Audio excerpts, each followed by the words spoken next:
Hey guys, welcome to the channel Golden की classes. क्योंकि अब ये वीडियो वहीं पे अपलोड होगी तो उसमें हम एक चैप्टर कर रहे हैं ऑलरेडी, कैश फ्लो स्टेटमेंट। सारी एक्टिविटीज हम कंप्लीट कर चुके हैं, बट इसमें जो एक कंप्लीट क्वेश्चन आता है वो आज एक प्रैक्टिस करते हैं कि कंप्लीट क्वेश्चन को अटेम्प्ट कैसे करेंगे हम एग्जाम में, इन केस हमारे पास एक कंप्लीट क्वेश्चन आता है। हम बुक में बोलते हैं एक question, illustration number 50, page number 5.59।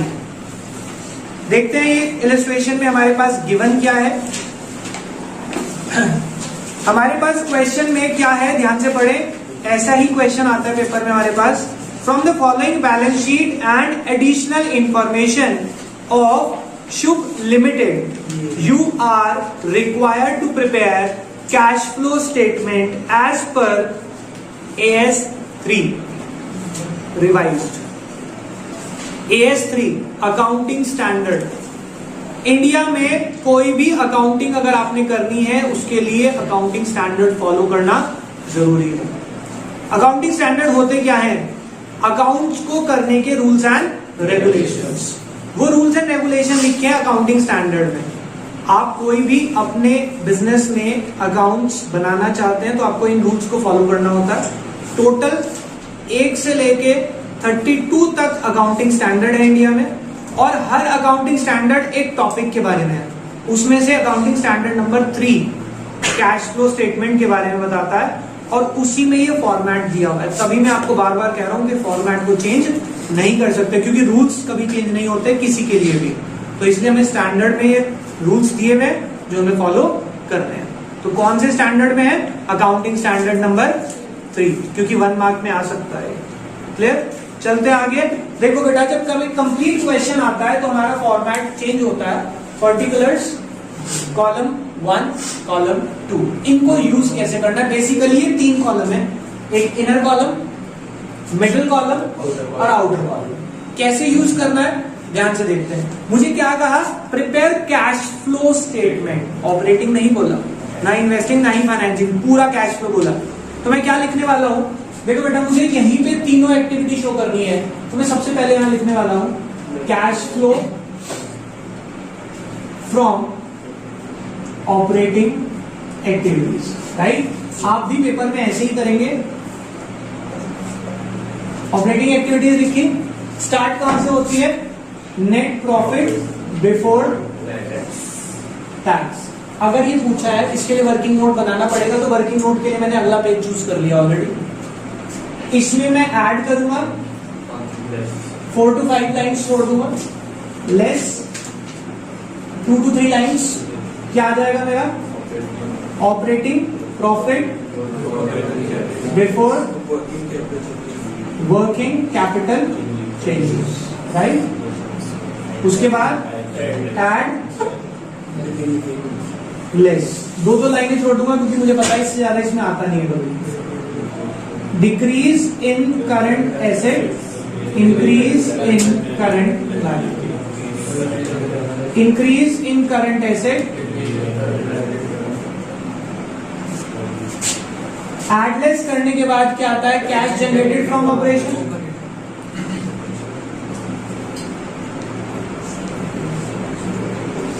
और इसमें 2 लाइनें और छोड़ के मैं लिख दूंगा cash flow from investing activities. Operating तो इसके बाद आंसर आ जाएगा ना इसका। अब ये हेडिंग डाल दें, इसमें ऐड लेस, 2-3 लाइनें। फिर क्या आ जाएगा? Cash flow from financing activities. इसकी भी हेडिंग डाली, एडलेस आ जाएगा यहां पे भी।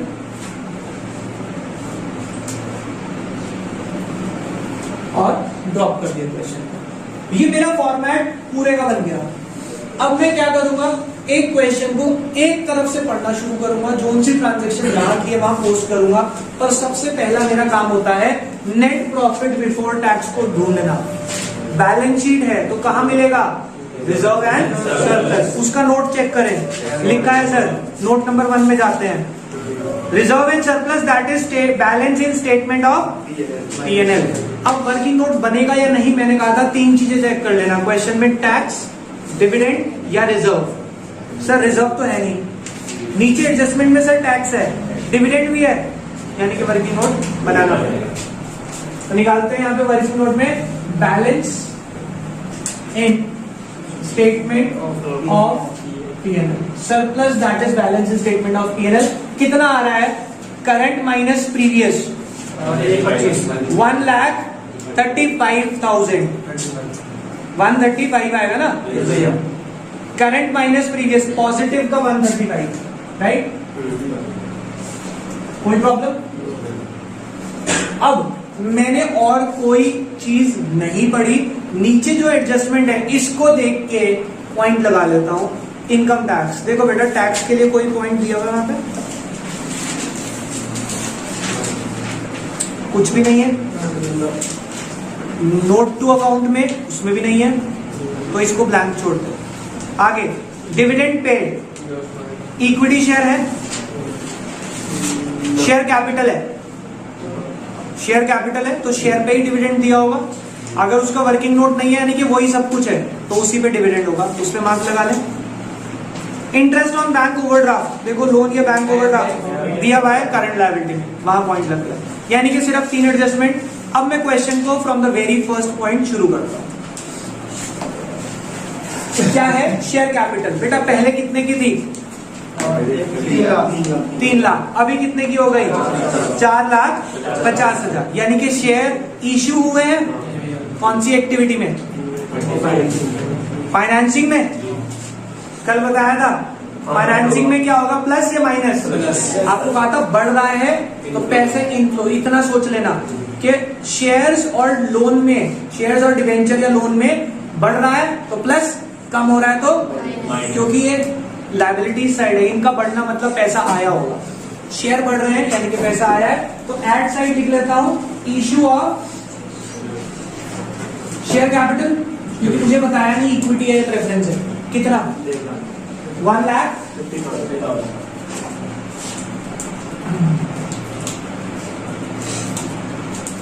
150। आगे चलते हैं, इसका डिविडेंड भी था ना? कितना डिविडेंड था? Dividend paid during the year. बेटा डिविडेंड पेड आप क्या करते थे? ऑपरेटिंग में, वर्किंग नोट में ऐड और फाइनेंसिंग में माइनस। समझ आ गई? दोनों बातें याद है, फॉर्मेट पूरा याद होना चाहिए।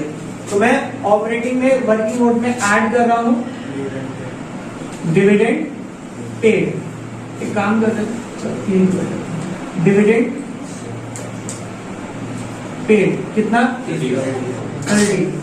यहां पे ऐड हो गया और फाइनेंसिंग में से आप माइनस कर देंगे डिविडेंड पेड। कितना?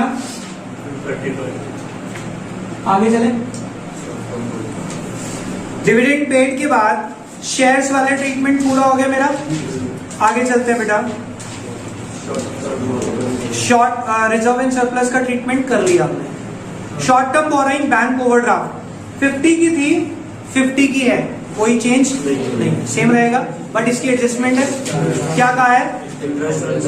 इंटरेस्ट ऑन बैंक ओवरड्राफ्ट निकाल के दे दिया, काम ही आसान कर दिया। अगर परसेंटेज होती तो निकालना पड़ता। 4,000 रुपए interest on overdraft, interest on loan, borrowings, debentures, operating में प्लस और इसमें यहां पे मैं लिख रहा हूं इंटरेस्ट ऑन बैंक ओवरड्राफ्ट कितना है? 4,000। और यहां पे लेस इंटरेस्ट ऑन ओवरड्राफ्ट कितना? 4,000, राइट? आगे चलते हैं, ट्रेड पेएबल यानी कि आपकी ये क्या है बेटा? करंट लायबिलिटीज है। करंट लायबिलिटी बढ़ रही है, कम हो रही है? प्लस हो जाएंगी। सीधे रूल लगते हैं तो क्या लिखेंगे हम यहाँ पे? Increase in trade payable. कितना इंक्रीज हो रहा है? 20,000 या 25? 20। ओके, तो 20,000। आगे चलते हैं बेटा, उसके बाद क्या गिवन है मेरे पास? फिक्स्ड एसेट की कोई एडजस्टमेट नहीं है। Very good. अगर नहीं है तो फिर हम क्या कर सकते हैं, कितने थे और कितने हो गए, 2 से 480 हो गए, 280 से बढ़ गए। डेप्रिसिएशन नहीं बताया, परचेज सेल नहीं बताया, तो सीधा क्या मानेंगे, ये 280 से बढ़े हैं, यानी कि परचेज किए होंगे। Purchase of fixed asset plus minus investing में से माइनस। समझ आ गई बात? यहां लिखेंगे परचेज ऑफ, क्या वर्ड है, फिक्स्ड एसेट ही है ना भैया, 280। जो ये माइनस वाले है ना, ये ब्रैकेट में करने के बाद में कंफ्यूजन नहीं होगा इसका। आगे चलते हैं। इसके बाद है इन्वेंट्री यानी कि स्टॉक। 80 था 90 हो गया, बढ़ गया, माइनस यहां पे लिखेंगे इंक्रीज इन कितना। आगे चलते हैं। इन्वेंट्री के बाद क्या है मेरे पास, ट्रेड रिसीवेबल यानी कि डेटर, खुद ही बता दिए कम हो रहे हैं, तो क्या करेंगे, उसे प्लस कर देंगे। डिक्रीज इन डेटर कितना, 30। Next cash and cash equivalents. ये तो कहीं ट्रीटमेंट नहीं सिखाया था, अब सीखेंगे इसका, बट इससे पहले सब हो गया। एडजस्टमेंट चेक करें, सारी हो गई, ये कोई रह गई, इनकम टैक्स पेड, ये रह गया। ऑपरेटिंग में सर आप कह रहे हैं इसमें से लेस होगा, 1 मिनट, इनकम टैक्स पेड कितना, 35। अब बेटा जब ऐसा हो कि इनकम टैक्स की कोई एडजस्टमेंट नहीं है, ओपनिंग क्लोजिंग नहीं है, तो जितना पे किया हम उतना ही प्रोविजन मान लेते हैं।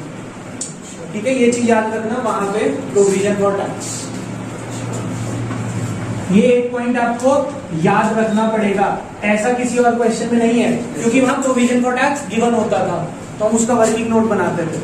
एक क्वेश्चन में करा चुका हूं आपको, इलस्ट्रेशन 34 में कराया था मैंने प्रोविजन फॉर टैक्स का, और उसमें ओपनिंग क्लोजिंग था और provision made during the year दिया था, टैक्स पेड निकाला था। जो प्रोविजन बना था वो ऐड किया था, टैक्स पेड माइनस किया था। इस क्वेश्चन में एक ही चीज है, तो उसी को टैक्स पेड और उसी को प्रोविजन। आगे बात समझ? और कोई एडजस्टमेंट या पॉइंट नहीं है। यहां पे सारी पोस्टिंग हो गई कैश एंड कैश इक्विवेलेंट्स को छोड़ते हुए। अब हम करते हैं पहले वर्किंग नोट को एंड। 2 लाख ये आ गया मेरा। देखो बेटा कॉलम ध्यान से देखेंगे अब कैसे यूज करने हैं। Net profit before tax 2 lakh, plus वाले का एक ही है तो 4000, माइनस कुछ नहीं है, nil. Operating profit before working capital changes 204। ठीक है, आगे चलते हैं। इसमें प्लस 50,000 माइनस 10,000, इससे आ जाएगा कैश जनरेटेड फ्रॉम ऑपरेशन, कितना आएगा 2,44,000, राइट। अब इसमें माइनस इनकम टैक्स पेड 35,000, ये आ जाएगा कैश जनरेटेड फ्रॉम, सॉरी ये तो ऑपरेटिंग खत्म होगी ना, तो cash flow from operating activities, ये माइनस है ना, तो कितना आ जाएगा 2,09,000। अब ये जो आया इसको यहां नहीं लिखूंगा, एक्टिविटी खत्म होने पे तीसरा कॉलम यूज होगा, 2,09,000। क्लियर? इसका कुछ नहीं है यहाँ पे, तो प्लस वाले में डैश और माइनस वाले में माइनस का 280। ठीक है, इसका टोटल प्लस माइनस माइनस जाएगा, क्या लिखेंगे, cash use in investing activities, कितना, माइनस का 280, राइट। आगे समझ? फाइनेंसिंग में प्लस का 150 और माइनस का 34,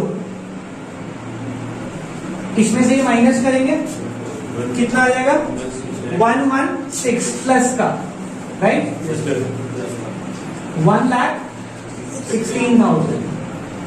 क्या लिखेंगे? Cash flow from financing activities. अब ये लास्ट कॉलम का देखो, मेरे पास जगह नहीं बची, मैं इसको इधर लिख रहा हूं, कॉलम बना लेता हूं पहले ऐसे ही, इनर मिडल लास्ट कॉलम। अब तीनों एक्टिविटीज का लास्ट कॉलम ही यूज होगा। अब मिडिल कॉलम का और इनर कॉलम का कोई यूज नहीं। यूज करने आ गए, कैसे करने हैं इनर और मिडिल कॉलम को? बाहर सिर्फ एक्टिविटी का टोटल जाएगा, अंदर जो आपने प्लस माइनस की वो अंदर रहेंगे, हर का एडलेस बाहर आके टोटल बाहर आता है। क्लियर? आगे चले। इसके बाद आप इन तीनों एक्टिविटी का टोटल करेंगे, एक बार करें।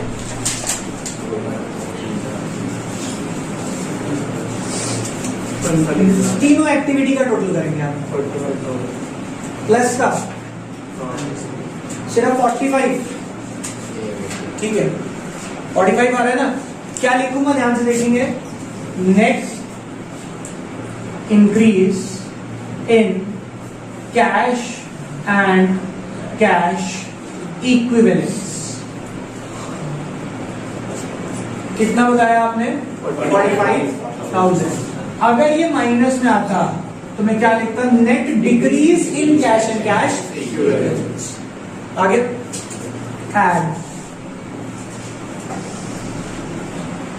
Opening cash and cash equivalence.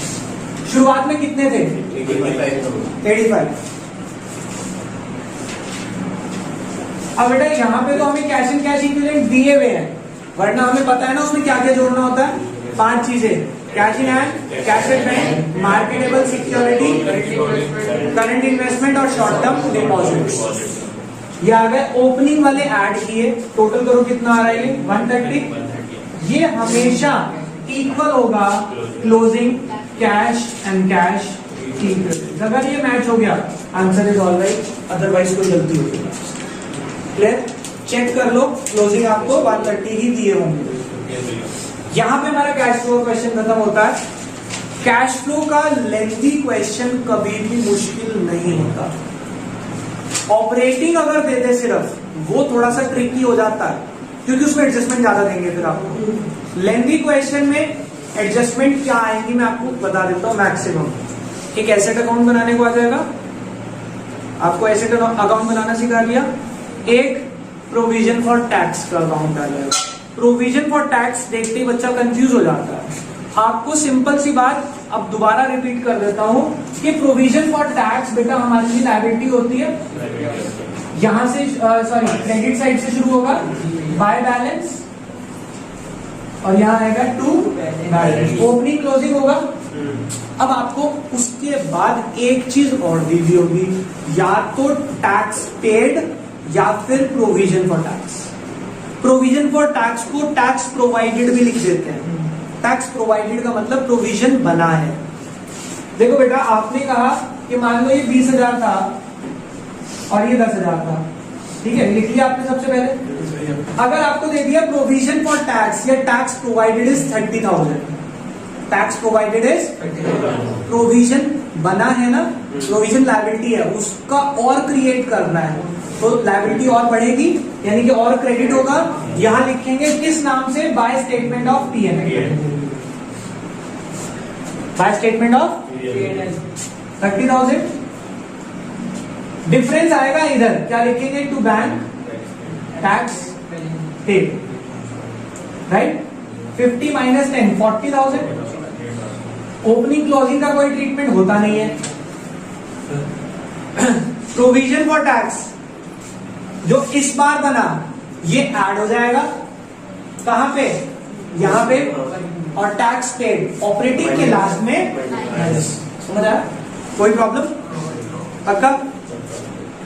इस पॉइंट को बस ध्यान रखना। और अगर आपको टैक्स पेड दे दिया तो प्रोविजन निकल जाएगा, क्या दिक्कत है? और दोनों का ट्रीटमेंट आपको आता ही है, ठीक है। इस लेंथी क्वेश्चन में इसके अलावा अगर और तंग करना है तो आपको वो इंटरेस्ट ऑन डिबेंचर की कैलकुलेशन देते हैं। कि डिवेंचर ओपनिंग में 1.20 थे, क्लोजिंग में 1.60 हो गए, 40,000 के ना 1 अक्टूबर को खरीदे भाई। 1.20 से 1.60 हुए, पहले तो आप क्या करेंगे, इशू ऑफ डिवेंचर को इसमें ऐड करेंगे, इशू ऑफ डिवेंचर को इसमें कर लेंगे, इंटरेस्ट ऑन डिवेंचर निकाल लेंगे 6 महीने करके, ऊपर इंटरेस्ट ऑन डिवेंचर प्लस हो जाएगा और यहाँ पे आके तो बात को अगर लॉजिकली करेंगे तो ये एक आसान चैप्टर है, पर अगर सीक्वेंस में किया जाए तो अदरवाइज कंफ्यूज करता है इसे। ठीक है, तो इसी के साथ हमारा कैश फ्लो हुआ खत्म, बाकी करेंगे नेक्स्ट क्लास में। अभी के लिए बाय बाय।